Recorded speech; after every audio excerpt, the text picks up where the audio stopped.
Salam. Bapak Mama, saudara-saudari yang dikasihi oleh Tuhan kita Yesus Kristus.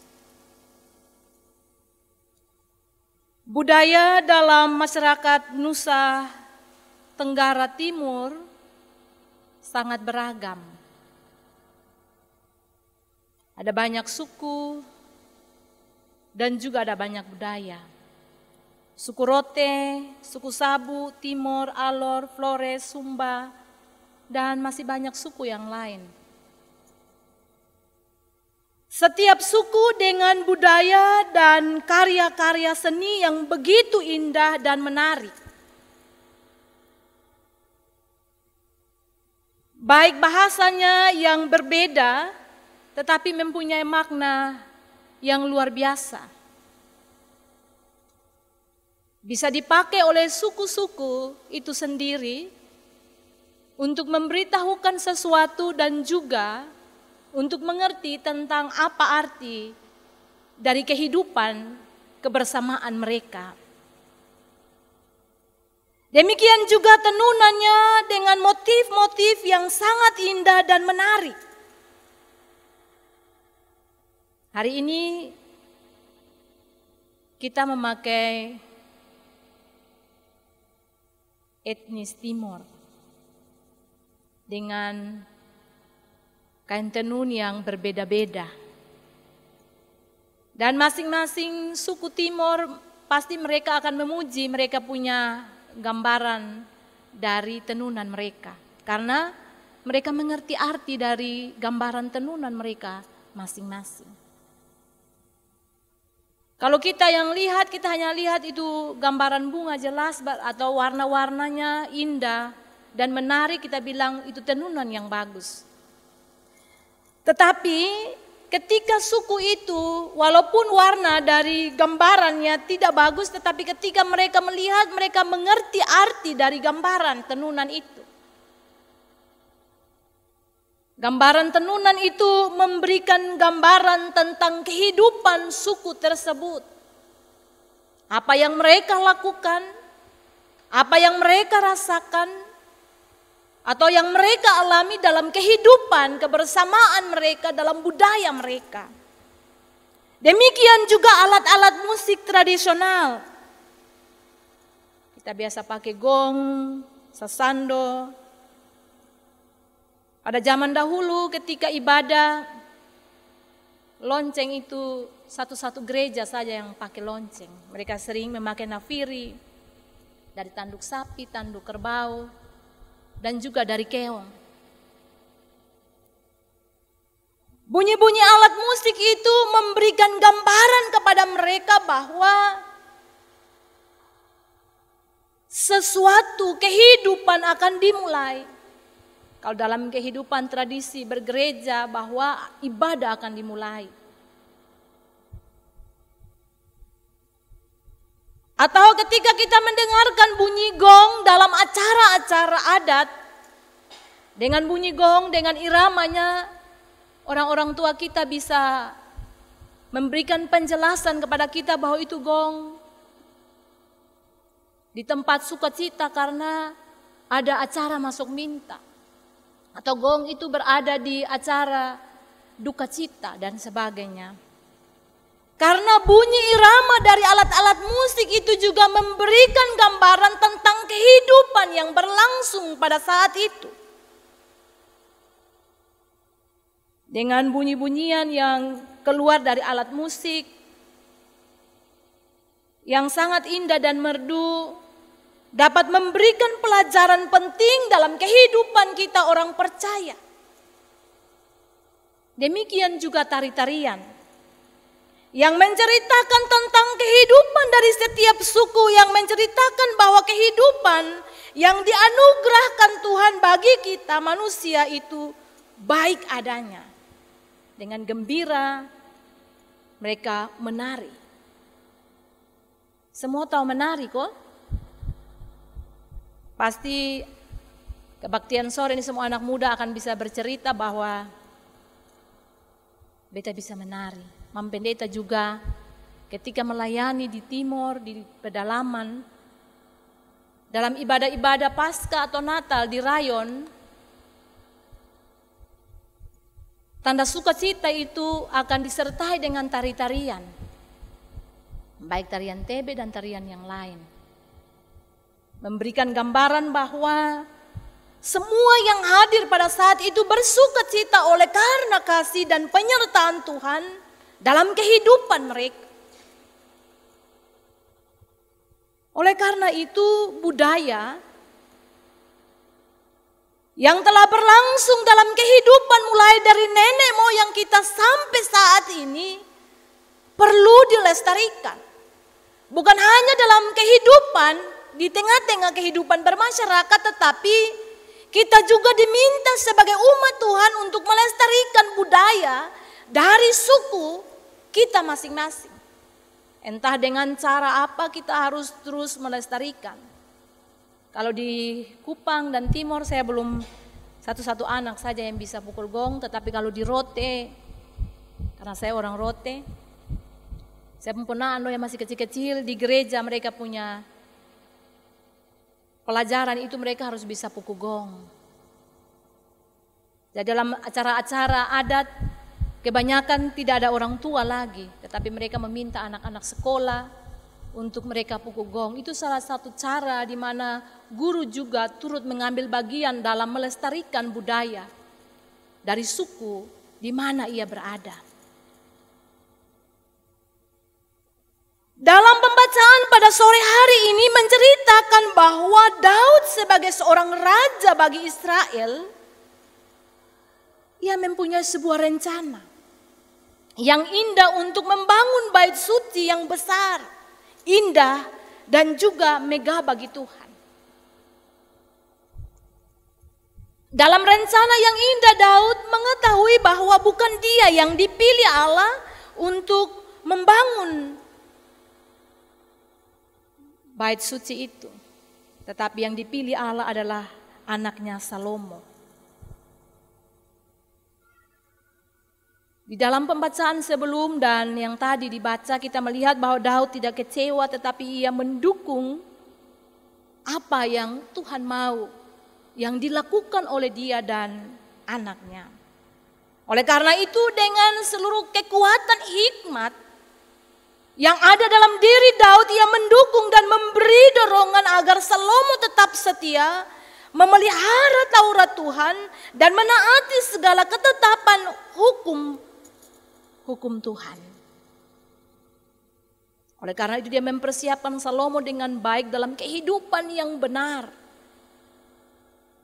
Mulai dari dalam rumah ia membangun dasar kehidupan, dalam kehidupan Salomo hidup di dalam takut akan Tuhan. Mendengarkan apa yang diajarkan oleh orang tua, lakukan dalam kehidupan dan terus belajar untuk mengenal Tuhan dengan baik dan hidup di dalam takut akan Tuhan. Bapak, mama, saudara-saudara yang dikasihi oleh Tuhan kita Yesus Kristus, kita melihat bahwa ada warisan iman yang perlu kita pelajari dari Daud ketika dia mengajarkan anaknya Salomo untuk hidup menurut Taurat Tuhan dan melakukan apa yang dikehendaki Tuhan di dalam kehidupannya. Ada warisan yang sangat baik yang dilakukan oleh seorang ayah. Selain itu, demi keberhasilan pembangunan bait suci, Daud juga mempersiapkan segala bahan baku yang diperlukan kelak dalam pembangunan bait suci itu. Ada beberapa hal yang kita perlu belajar dari Daud. Di mana yang pertama kita melihat bahwa Daud melakukan regenerasi kepemimpinan dan dalam kesetiaan iman kepada janji Tuhan. Janji yang telah ia buat dengan Tuhan untuk melakukan tugas dan tanggung jawabnya sebagai seorang papa atau ayah, untuk menjadi imam dalam kehidupan keluarganya dilakukan oleh Daud dengan baik dan benar. Yang kedua, Daud memilih beberapa tokoh baik tokoh adat, tokoh pemerintahan, orang-orang yang berpengaruh, orang-orang yang berkarisma, untuk bersama-sama dengan dia mempersiapkan segala sesuatu untuk pembangunan rumah bagi Tuhan. Tadi kita mendengar bahwa ada beberapa kaum dari keturunan Lewi. Begitu banyak nama-nama dan keturunannya yang diceritakan kepada kita pada sore hari ini. Kenapa Daud mengambil keputusan untuk memilih beberapa orang yang punya karisma dan patut diteladani untuk bersama-sama dengan dia? Untuk mempersiapkan segala sesuatu untuk pembangunan rumah bagi Tuhan. Daud ingin supaya tokoh-tokoh adat atau pemimpin, baik di tingkat pemerintahan maupun para imam, mereka mendukung sekaligus berperan aktif menentukan tujuan yang akan dicapai, yakni pelayanan yang akan memuliakan nama Allah. Semua yang dilakukan Daud itu untuk memuliakan nama Allah. Bukan dia bermegah karena dia yang siap segala sesuatu untuk anaknya, tinggal anaknya yang membangun. Perlu kita belajar, tidak ada kesombongan, atau dengan bahasa tidak ada dusta di antara mereka. Ketika mereka mempercayakan seseorang untuk mendampingi dan melakukan tugas yang mulia, mereka betul-betul mempercayakan orang itu untuk melakukan tugas itu. Tadi kita dengar bahwa ada 24.000 pengawas pekerja. Begitu banyak Bapak Mama. Dalam pembangunan gereja pasti pengawas itu ketua jemaat atau majelis atau panitia pembangunan menjadi pengawas supaya pembangunan itu berjalan dengan baik. Tidak boleh ada orang-orang lain yang datang. Biasa kotong karena siapa yang dipilih dia yang harus laksanakan tugas. Terkadang kalau orang datang bertanya sedikit kotong mulai tersinggung. Tapi kita melihat dalam cerita tadi tidak ada hal-hal yang mengganggu pikiran dari 24.000 pengawas pekerja. Dan juga ada 6.000 orang pengatur hukum. Berarti kalau salah bilang salah. Ketika mereka membangun bait Allah, karena bait Allah itu megah, kalau salah-salah, yang benar-benar, karena ada ahli hukum di dalam. Setiap orang yang melakukan tugas dan tanggung jawabnya harus melakukan sesuatu yang baik dan benar. Karena kalau dia melakukan kesalahan, pasti pengatur hukum akan kasih tahu bahwa itu salah. Ada 4.000 penunggu pintu gerbang, jadi ada penjaga. Sehingga pembangunan itu bisa berjalan dengan aman karena ada banyak orang yang menjaga supaya pembangunan itu dia berjalan dari satu tahapan ke satu tahapan dengan aman. Ada 4.000 pemuji dan pemusik. Bapak, Mama, Saudara-saudara, kita melihat bahwa dalam melaksanakan tugas dan tanggung jawab pembangunan bait Allah, kalau ada pemusik, pemain musik dan penyanyi, pemuji tadi, berarti ada ibadah, ada doa yang senantiasa menyertai perjalanannya pembangunan bait Allah itu. Kita harus belajar bahwa Daud memang dia mempersiapkan semua hal dengan sebaik-baiknya. Dalam kehidupan kita orang percaya kita harus belajar dari Daud. Bukan hanya ketika peletakan batu pertama kotong doa lalu kotong kasih sudah itu tukang kerja lalu panitia datang mengawasi. Kotong jemaat tinggal protes-protes dari jauh. Bapak, Mama, Saudara, saya pernah jadi vikaris di Alor. Saya pernah diminta dalam pembangunan masjid, saya diminta untuk berdoa. Saya takut nih di masjid ini saya harus berdoa, bilang apa nih? Saya dekat-dekat Bapak Bupati, Bapak Ansta Kalapeta. Saya bilang, Bapak, saya berdoa ke mana? Bapak senyum, saya bilang, Bapak saya berdoa dalam nama apa? Dalam nama Yesus. Ketika saya berdoa, saya masih vikaris. Saya pembuluh badan berdiri. Karena yang menjadi ketua panitia di pembangunan masjid itu adalah orang Kristen. Minta vikaris Adang Bu Om, kami persilahkan untuk mendoakan peletakan batu pertama di masjid ini. Ketika saya mendengarkan Bapak Bupati bilang doa dalam nama Tuhan Yesus, saya rasa takut, itu dia lari di mana kok saya tidak tahu. Saya berdoa. Tidak pakai mic, saya berdoa dengan suara yang lantang. Di akhir dari doa saya bilang, kiranya pembangunan masjid ini terjadi di dalam nama Bapa, Anak dan Roh Kudus. Mulai saat itu saya dikenal oleh itu Bapak Haji dong. Ketika saya pergi ke Kokar, karena saya vikaris Adang Bu Om, saya naik bis. Biasa bis kalau dari pasar itu sudah penuh. Saya mau naik bis begini, Bapak Haji kalau ada di atas, dia duduk di tempat duduk, dia bilang, Salam Ibu Vikaris, mari Ibu duduk di saya tempat duduk. Saya bilang, biar, terima kasih Bapak Haji, biar saya, karena mereka pakai baju. Saya bilang, terima kasih Bapak Haji, biar saya berdiri di sini sebentar baru saya duduk. Tidak Ibu Vikaris. Kita melihat bahwa ada kasih dan penyertaan Tuhan yang nyata dalam kehidupan orang yang mau memberi diri untuk melakukan apa yang dikehendaki oleh Tuhan.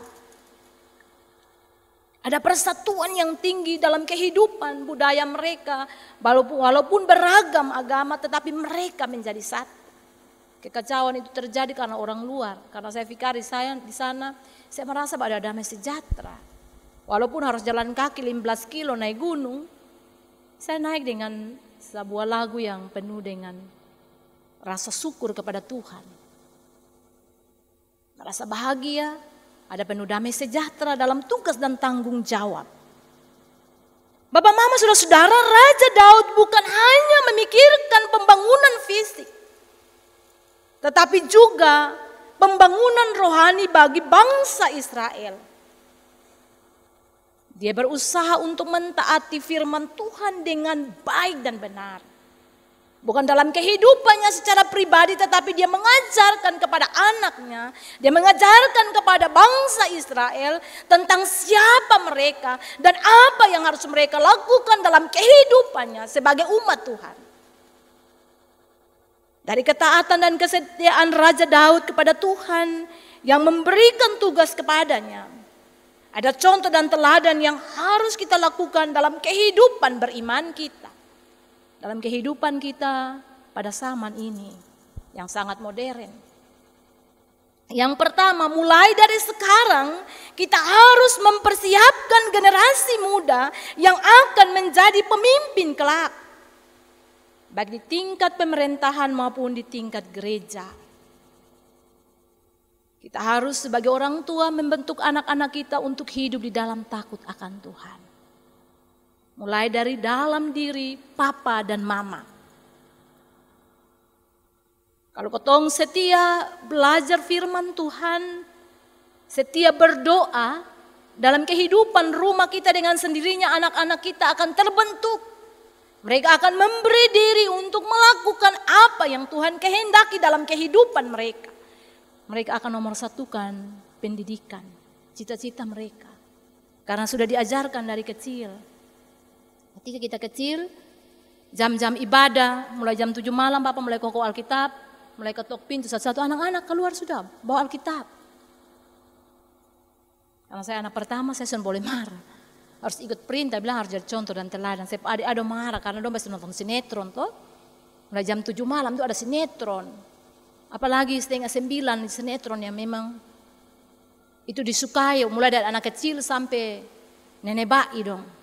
Di Tofa ada satu nenek, dia meninggal karena nonton Ikatan Cinta.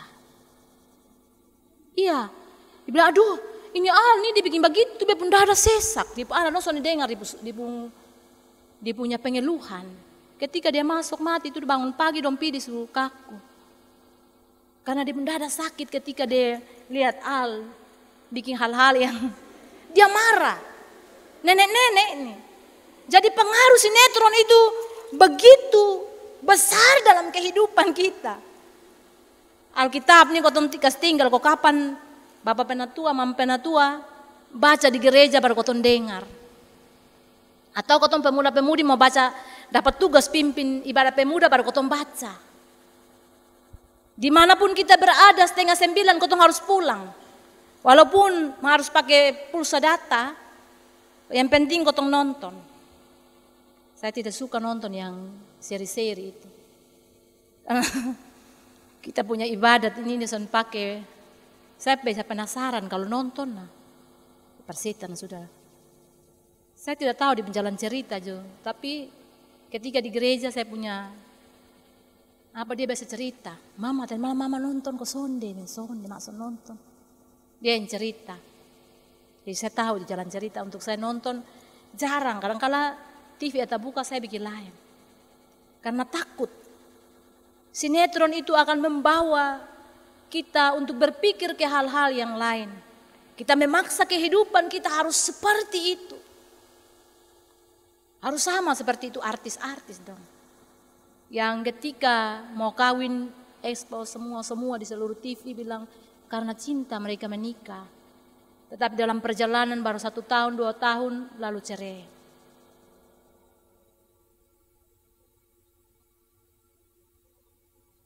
Oleh karena itu sebagai orang tua yang baik harus mempersiapkan kehidupan anak-anaknya dengan baik. Mengenal Tuhan Yesus dengan baik dalam kehidupan mereka. Sehingga ketika mereka mulai beranjak dewasa, kasih sekolah dari alor, dari rote, dari sabu, kita akan mengutamakan perjuangan untuk memperoleh keberhasilan dari seluruh kenikmatan dunia ini.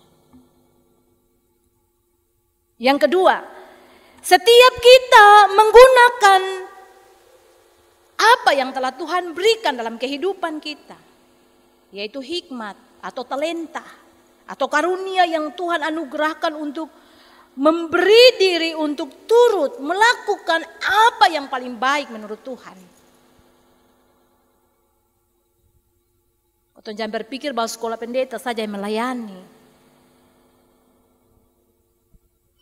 Setiap bidang pendidikan, ketika kita belajar sungguh-sungguh dan setelah kita mendapatkan gelar sarjana, lalu kita melakukan tugas sesuai dengan ilmu yang kita pelajari dengan hidup di dalam takut akan Tuhan, itu juga akan memberikan kesaksian kepada dunia ini tentang siapa itu Tuhan kita. Melalui tugas dan kerja kita yang baik. Jadi semua jenis ilmu itu Tuhan berikan kepada kita orang percaya untuk mempelajarinya.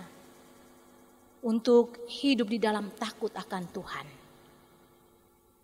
Bapak, mama, saudara, gereja Gemit adalah persekutuan orang percaya dari setiap suku dan budaya yang ada di Nusa Tenggara Timur ini. Ada setiap suku dan budaya yang menarik.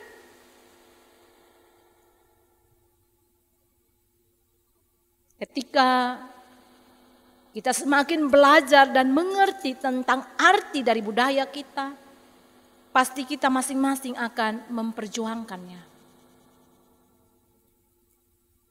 Atau ketika kita mau supaya kehidupan kita ini dia berlangsung dengan baik dalam hidup ini, kotong harus menjadi manusia yang berbudaya. Manusia yang punya moral yang baik. Kenapa Sinode Gemit meminta supaya bulan Mei menjadi bulan budaya dan bahasa dan budaya? Setiap jemaat gereja Masih Angeli di Timur, kotong melakukan semua, baik dalam liturgi maupun dalam memberitakan firman, selalu mengingatkan kita orang-orang percaya bahwa siapa yang berbudaya,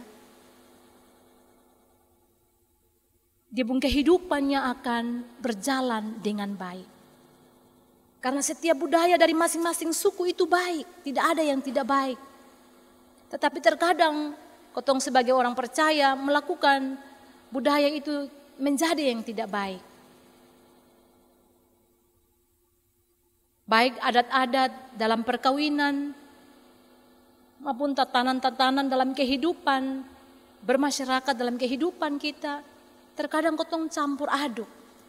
Tidak asli lagi, budaya rote harus tetap tegakkan itu budaya rote. Timor, Sabu, Sumba, pasti kotong semua di sini paling takut budaya Sumba.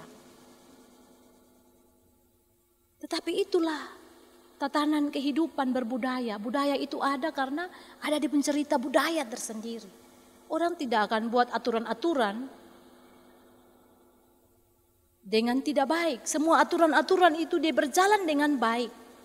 Demikian juga dalam kehidupan kita saat ini, apa yang kita lakukan dalam hidup ini adalah ibadah. Jika kita membiasakan untuk hidup di dalam adat istiadat yang ada dalam budaya-budaya kita, suku kita, kita saling menghargai, kita saling bekerja sama, dan juga kita mengatur tugas dan pekerjaan kita, ada waktu kerja, ada waktu di mana kita harus berhimpun dalam persekutuan orang percaya, bersyukur oleh karena kasih dan kehidupan yang Tuhan berikan bagi kita. Maka semua yang kita lakukan dalam hidup itu akan menjadi berkat. Apa yang kita lakukan dalam kehidupan kita, baik dalam pembangunan gereja, dalam pembangunan diri kita, untuk kita menjadi manusia yang berguna dan hidup di dalam takut akan Tuhan. Apapun yang kita lakukan dengan baik dan benar akan berkenan kepada Tuhan. Semua pengorbanan yang kita lakukan itu akan membuahkan banyak berkat. Oleh karena itu marilah kita semua, teristimewa, semua adik-adik mahasiswa, kita papa mama, mereka tidak ganti baju. Mereka terima gaji kalau ada yang pegawai negeri, mereka hanya dapat sedikit saja. Semua uang mereka kirim kasih kita. Untuk kita pakai, untuk meraih keberhasilan dalam kuliah kita. Oleh karena itu kita harus sungguh-sungguh berjuang. Pengorbanan orang tua itu kita harus buktikan lewat keberhasilan kita. Ketika kita berhasil, itu sebuah tanda bahwa kita adalah anak-anak yang berbudaya.